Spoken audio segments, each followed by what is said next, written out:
For installation on a side pin with lock arm, you will first need to remove the pre-installed connector and install the P2 connector.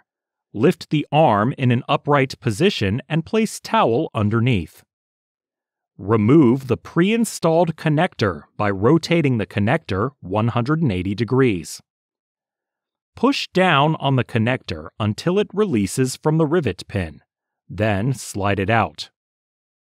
Align the large hole on the side of the new P2 connector with the hole on the mounting base of the wiper blade. Snap the connector onto the wiper blade by pressing down until you hear a click sound. Flip the blade upside down.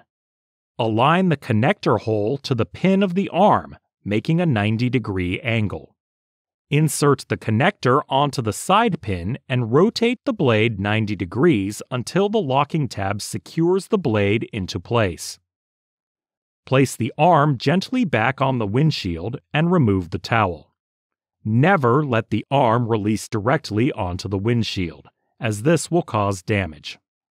It's always a good idea to run a few test wipe cycles after installing your blades to ensure they are working properly. Lift the arm in an upright position and place towel underneath. Rotate the wiper 90 degrees. Pull the connector and blade completely away from the arm.